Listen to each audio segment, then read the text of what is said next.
Ladies and gentlemen, welcome to Psychonaut Sessions, your home for all things psycho. This is your host, Daniel Moeller, and today we're going to take a look at and talk Gene Day's Black Zeppelin. So, for those that do not know, Gene Day is a Canadian comics artist. His full name is Howard Eugene Day, but went by Gene Day professionally. Died in 1982, but during the 70s especially, but also the early 80s, he was a huge heavy hitter at Marvel. Some of the major runs that he was responsible for um, were the Star Wars comic run that Marvel did from 1978 to 1983. Savage Sword of Conan, he had a significant number of issues that he did there. Let's see, I mentioned Star Wars. Oh, Master of Kung Fu. I think that's probably one of his most well known. And so just a lot of other work. But he got his start in the independent scene, in the Canadian comics independent scene, and actually is well known for being the mentor of Dave Sim, the creator of Cerebus, which ended up being one of the top independent comics of all time. Gene Day has quite the legacy. I think that there is even an award that Dave Sim and Gerard helped create for the Small Press and Alternative Comics Expo. It's called the Howard E. Day Prize. I don't know if they still give that out or not, so I'll probably need to do some follow up for that. And he was inducted in the Joe Shuster Awards Canadian Comic Book Creator Hall of Fame. So a lot of interesting stuff came out of Canada, especially in the 80s. So one thing I do want to highlight a lot in this channel, get my coffee out of the way here, is a lot of the black and white independent books that came out of the 1980s. 70s, 80s, and even into the 90s a little bit. There was just this huge boom that I think is just some of the best work ever. I like it even better than some Golden Age and Silver Age stuff. Everybody just seemed like they were pushing the boundaries. Teenage Mutant Ninja Turtles was practically an overnight success. Kevin Eastman and Peter Laird became millionaires virtually overnight. So everybody was jumping onto this independent black and white bandwagon all over the place. So I really appreciate stuff from that time period. And so this gem specifically, I actually found in the flea market near my house, and I just absolutely love this book.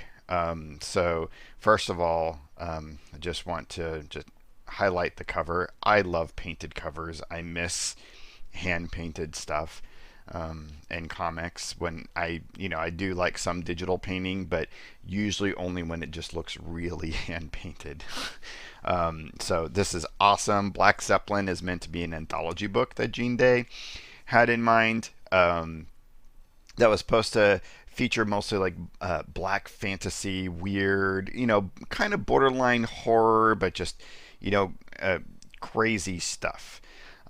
So this is issue 1 of Black Zeppelin. So again, anthology book, so you will see a plethora of other creators in here by Renegade Press. So first and foremost is the note. That's one thing I always love about black and white comics, especially from the 80s, is either a note from the editor or a note from the creator if it's just a one-man or one-woman team.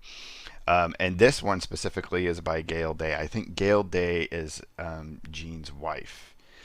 So Gene did die in September of 1982, and had always had the vision, even in the late, I think she says, yep, in 1979, had the vision of creating Black Zeppelin, of being in not just making comics, but publishing comics. And Black Zeppelin was an anthology concept that he was very passionate about, very close to his heart.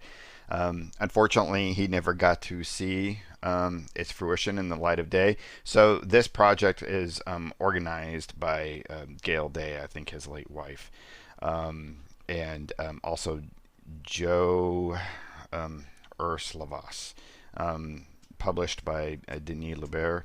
So they finally put this together, and I think it ended up being 6 issues. I only have issue 1. I want to get them all. So if anybody wants to be a good Samaritan and either point the other issues my way, or heck, you can even send them to me, and I'll work something out with you. That would be awesome because I love this book. So Gale was able to posthumously produce this work, get some other amazing creators on board to help out, as well as reproduce some of Gene Day's artwork that had never been published before. So he had a whole load of artwork sitting around that she used as part of the production of this. So first item is called The Strip. It's a total Gene Day piece. We'll see a lot of David Day, a lot of people from the Day family that help out with inking and lettering and whatnot. And this is a purely cartoony piece, which is weird for being a black fantasy magazine. Gale Day even points that out. But it's cool. It's just kind of Gene himself, and almost like on a stormy night, just going at it at the drawing board. And really is just supposed to kind of go through the mind frame of a cartoonist. Cartoonists are, not to be stereotypical, but, generally very self-defacing, highly insecure,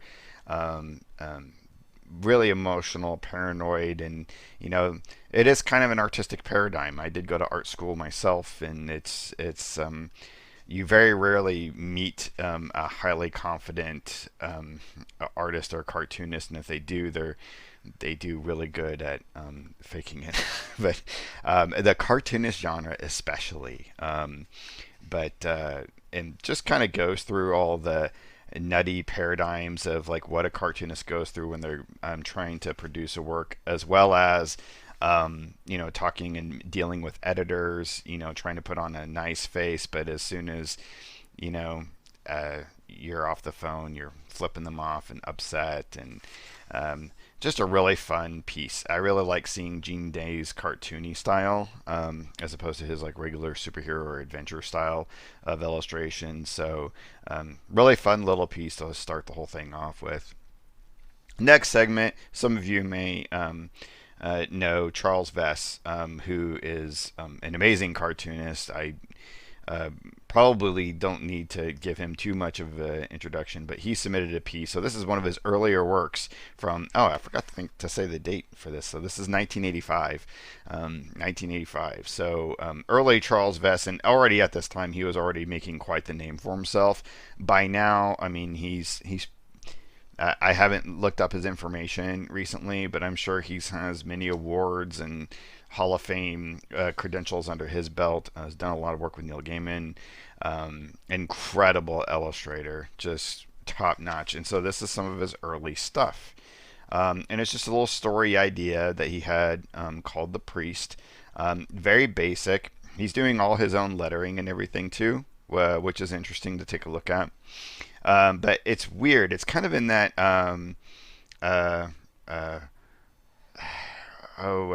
like the style of the film The Wizards. Just like almost like it's a photocopy collage, and that's what I thought at first. But I don't think it is. I think it might actually be. He might be tracing somewhat, or at least really going off a photo reference, but there's a lot of ink work here too, so it may be photos, it might not. I mean, definitely the character is drawn, but it's just a very simple story of some dark priestly character coming and performing some magic. I really love the blacks and the whites on top of it, and basically conjures up some crazy demonic force, and it just ends with the gate is open, the universe is yours, and this dark demonic force basically engulfs the universe. The universe died screaming, engulfed by its black form, and the dying stars echoed with the priest's insane laughter. So total like piece that you would see maybe in Heavy Metal magazine or something, which is a lot of fun. But that's it, just a few pages there. Another interesting piece called Winged Jupiter by Gene Day. And again, the art is by his brother, Dan Day. So again, seeing more of that Day family. Of note, Joe Ursula, who for some reason, whose last name I couldn't pronounce earlier, is the letter for this piece, and he helped Gale Day edit this particular book. So it takes place in World War One, and it's about a fighter pilot, and it's a very claustrophobic, suffocating piece. It really kind of we usually associate flight with being free and open, and it really poses the mind frame of a fighter pilot in World War One being in this tiny, you know, claustrophobic cockpit in this tiny space, and then your whole goal is to just shoot down and kill other people. It's really dark, and it makes you not want to have anything to do with airflight. Though, and that was his whole purpose, was to kind of show the darker side. Each time we fly, we put our life in these Jupiter Odin's hands. He is not the god known as Jesus, but a murdering thing, an unjust thing, a deity men have named Plain. So it's all about how World War II, I mean, air flight changed the game. I'm sorry, World War One. Air battles and air flight changed the game of war in World War One. It was a huge turning point in warfare, in the history of warfare, and that's the skies is where what it became all about. So before the atomic bomb was created, it was the airplane that was really kind of the scary dominating force that controlled warfare at this point. So, and boy, oh boy, does he do an excellent job. Dan Day is an incredible artist as well in his own right. A lot of heavy blacks. I mean, that's very common in these black and white books because they didn't have color. And on this newsprint, having a heavy inking hand was a good thing. Mentioned earlier, a lot of interaction with Dave Sim and him being Gene Day being the mentor of Dave Sim. So of course we have a piece by the legendary Dave Sim, 1985. It's always fun to see some extra works that Dave Sim does because he's just so well known for Cerebus. It's nice to see any other extra stories and contributions that he's made. So of course he did the art and story, everything on his own. He is a cartoonist for sure. Very interesting just layout in terms of no actual panels per se, but just images juxtaposed on one another. Dave Sim's really known for that, kind of experimentation. He has a really great design eye as well. But it's just about a girl who is basically schizophrenic and has voices talking to her. It's clear she's had a past. She's home alone, and something is attacking her, screaming at her. Won't stop screaming.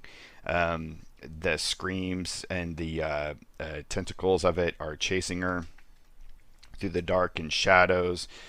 So it's really fun to take a look at Dave Sim's layouts, and even though there's a semblance of your regular sort of grid, he messes with it enough that it makes it interesting. And so she goes nuts, basically stabs and kills the thing because the screams just became too much for her. Kills it with a knife. Of course, we've got the black blood splatters, which are always fun. And then we find out that her mom comes home and finds out that what the screaming thing was the baby in the nursery that she was supposed to look after. So she basically just went psycho insane and killed her little baby brother or sister. And yeah, ending on a really positive note. Thank you, Dave Sim. But just artistically, it's of course an amazing achievement and fun to see Dave Sim's early work. And then we get a glimpse of the cover for Black Zeppelin #2. Wow, this cover is almost everything I want out of that era in comics. I mean, this is incredible. work. And of course, we can tell it's beautifully painted by Gene Day. And there's more work by Dan Day, David Day, and then Larry Dickinson. So that would be kind of interesting to see some of his stuff. But anyway, yeah, and then a little fun ad there for Dalgota in the background. Some work by Kevin Nolan in there, so that'd be pretty interesting to get my hands on as well. Gene Day's Black Zeppelin. So again, amazing anthology comic from the 1980s, 1985. If anybody out there has their hands on issues 2 through 6, please drop me a message. I'd love to work out trying to get those off the air. If you can just point me in the right direction, I'd be grateful. So again, this is Daniel. You can find me at danielmoellerweb.com. You can find me on Facebook and Instagram at danielmoellerweb. That's all for now. Thanks a lot, everybody. Keep it psycho, folks.